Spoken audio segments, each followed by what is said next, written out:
an admission by Nigel Farage that he was behind a complaint to the parliamentary standards watchdog about Rupert Lowe in the summer. That's how this clip I'm about to play you was characterised in court today by Rupert Lowe's barrister. Have a listen.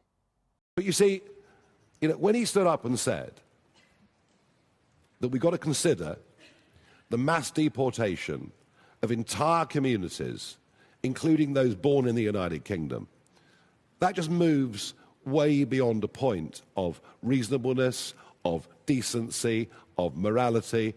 And that was the moment at which, I realised we just had to get rid of him and get rid of him as quickly as we could. And I think in terms of the way we dealt with that, we were probably more brutal than the other parties. But you know what? That's the way it's going to be. We had to get rid of him. Now, what Mr. Lowe's barrister was saying in court today was essentially nobody got rid of Rupert Lowe from reform. He was suspended in the midst of bullying allegations, and then he never went back. And it's his case during this judicial review application that complaint was trumped up by this anonymous figure, Mick, and Nigel Farage, in order to smear him. That's what he's saying, and he's saying that this clip is Nigel Farage admitting that. And that was the moment at which, I realised we just had to get rid of him and get rid of him as quickly as we could. Now, when he raised that point today in court, Chris Newman, Mr. Lowe's barrister, was mildly rebuked by the judge, who said this was not the preliminary issue that was supposed to be discussed at today's preliminary issues hearing. The preliminary issue that they were discussing is very simple. Is the ICGS protected by parliamentary privilege from judicial review? They say that they are. And so Rupert Lowe cannot judicially review their processes, cannot reveal this plot between Mick and the ICGS that he is alleging, because they're covered by parliamentary privilege.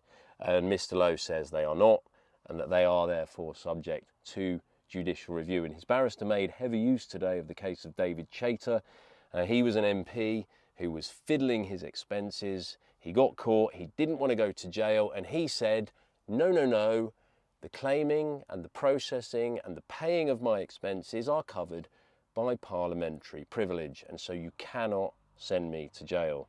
And his case went all the way up to the Supreme Court, and 9 Supreme Court judges unanimously agreed that David Chater was trying it on and that he had to go to jail and do some jail time. And the reason they rejected his appeal was because they said that is administrative, David Chater. It is not the core business of Parliament. It is not legislative or deliberative. So now Lindsay Hoyle is saying, no, Rupert Lowe, you cannot judicially review my standards watchdog because they are covered by parliamentary privilege. And Mr. Lowe's barrister, Chris Newman, is saying, no, that is administrative. It's administrative in the same way that the payment of David Chater's expenses was.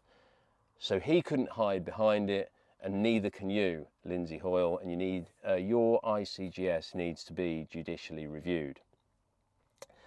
Now, Sarah Hannett, Casey, was representing the Speaker today.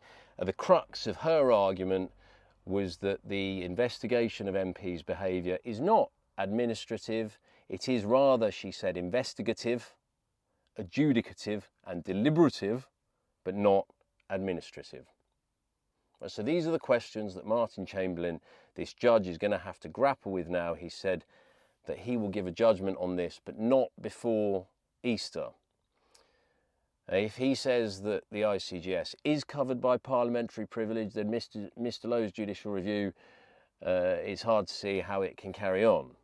If Martin Chamberlain says that it is not covered by parliamentary privilege, it's hard to see what defence they have against the process of judicial review. So that's what Martin Chamberlain has to grapple with over Easter, and the judgment, he said, will be handed down in due course, but he did say not before Easter. We'll bring you what he says as soon as we know.